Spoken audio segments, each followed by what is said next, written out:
Don't call it a comeback. Take it away, Christina. Hello. Hi, everyone. It's so nice to be here. And thank you, Joe. And I also just want to thank Richard Kasparowski and Jim Nuttle and Erica McGuire, my compatriots. So here I am. Hello, everyone. And that's Plato in the background. He's my stage dad. As you can see, and as Joe talked about, I'm really passionate about philosophy.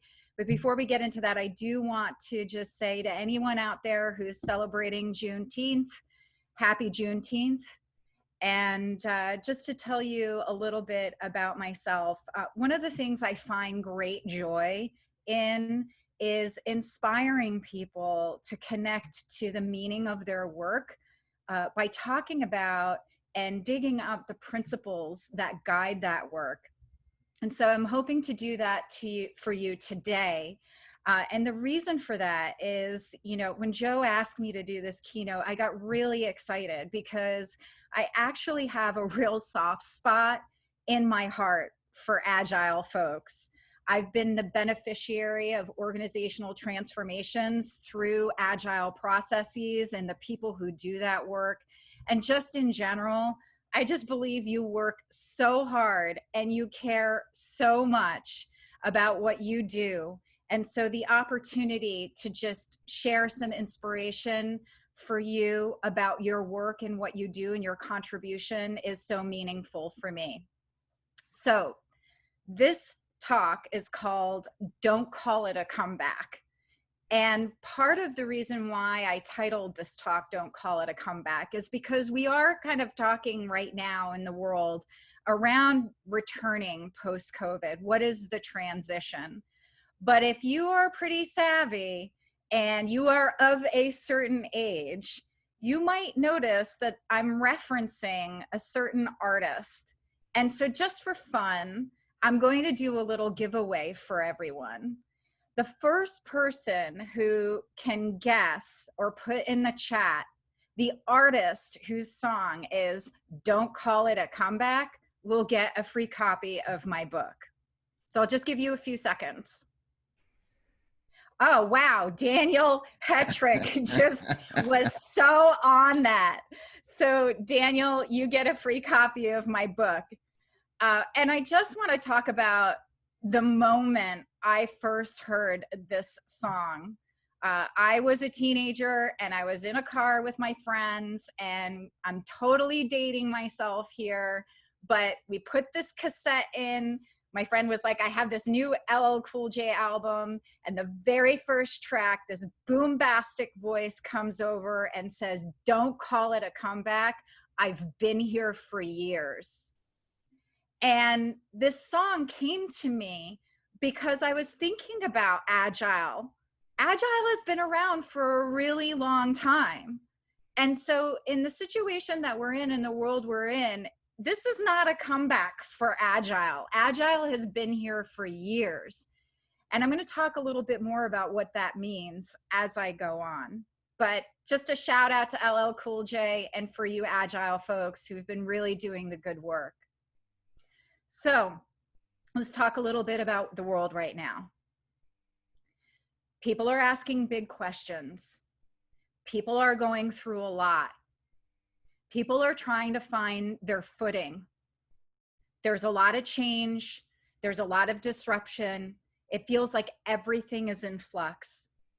And so this notion of how do we come back, which is one of the biggest questions people are asking. Leaders are asking this. People are just asking this question, how do I come back in their own lives? So when I was thinking about what is a comeback and thinking about LL Cool J, I realized that in our current situation, there isn't going to be this one big return. There isn't going to be this one big comeback. There isn't going to be this, let's flip a switch and everything goes back to either the way it was or it goes back to, people talk about a new normal. There's no big comeback. And so I was thinking about that, but I still felt there was an opportunity to understand what a comeback really is. And so I was thinking about, what can philosophy or maybe some sages tell us about what a comeback is? And I landed on this Japanese proverb that I felt really exemplified where we are and what a comeback really means. And the proverb is Nana Karobi Ya Oki. So for anyone out there who actually speaks Japanese, I am sorry if I butchered that. So Nana Karobi Ya Oki means fall down 7 times, stand up 8. So when I was contemplating this proverb, I was thinking to myself, what does it mean to stand up 8 times? Well, in actuality, you're taking 8 steps. There's 8 steps in this proverb. And so to come back is really the steps towards hope and change. And where we are right now is we are in a big state of change. People want to go from one place to the next. And there are steps that we have to go through collectively and as individuals in order to come back, in order to follow that Japanese proverb. And so this is when I started to get really excited, because I took a look at the Agile Manifesto. And if you haven't taken a look at the Agile Manifesto in a while, I encourage you to do so, because there's so much elegance and brilliance in the ideas of the principles of Agile.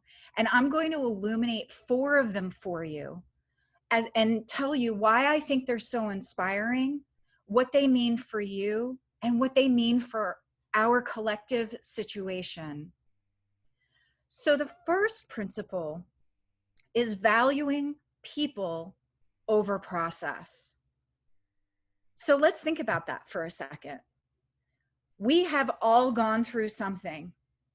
People have gone through something.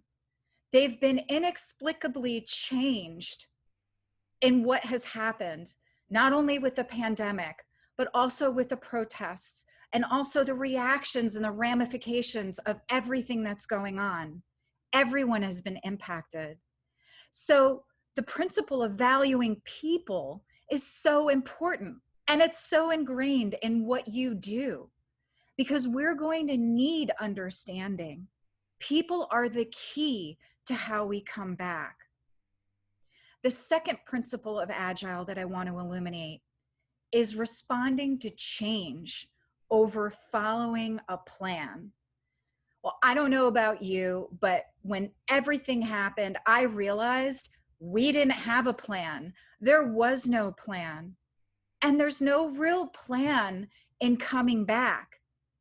All there is responding to change. And it feels like change is happening moment by moment.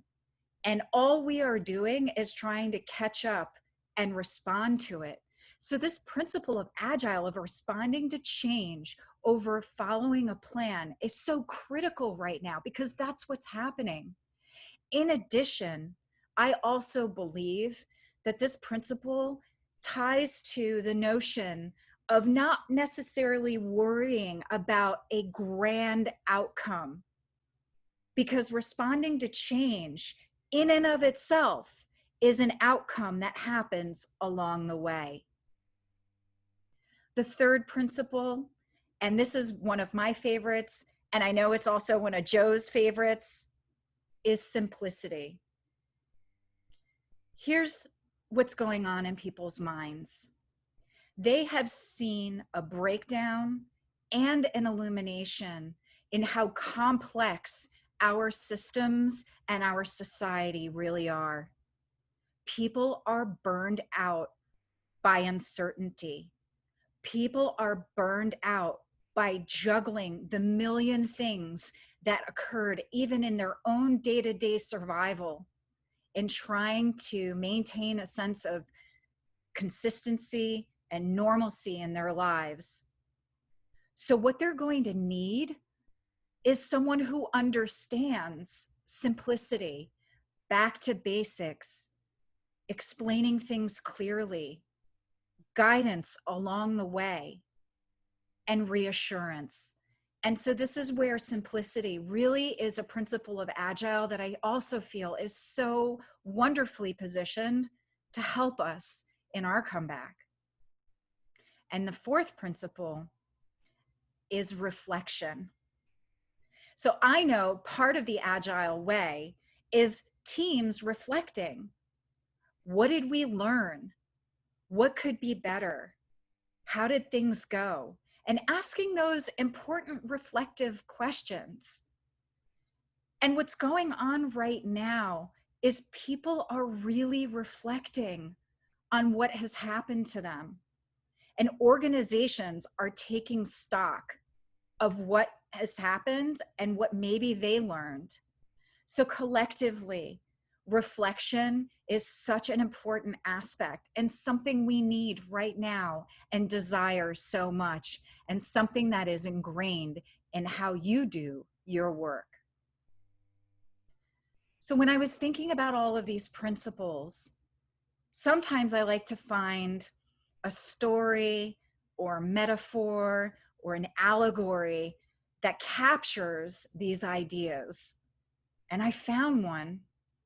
It's actually an allegory from the Vedic tradition, which is an Indian tradition in philosophy. And so I'm going to read you this story now. A devout but poor man goes on a journey. He leaves his modest dwelling with only the clothes on his body and a small lantern. It is night.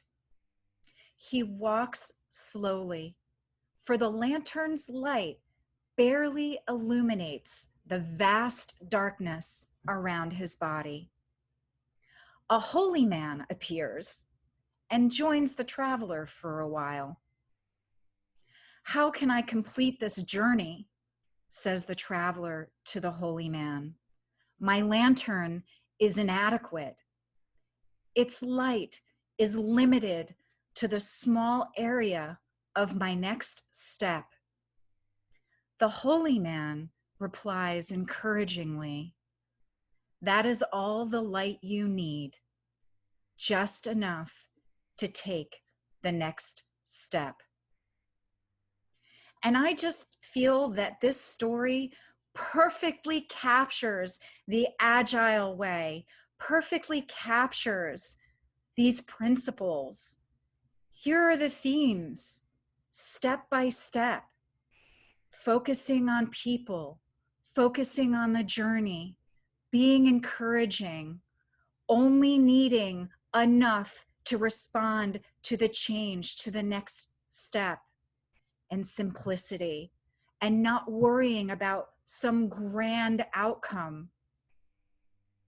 So my final thoughts are, in this situation, we are all the travelers.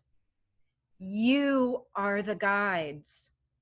You are the ones that appear and tell us all we need is just enough light for the next step. Who better than you to assure us in our journey to our steps forward in our situation? Thank you so much.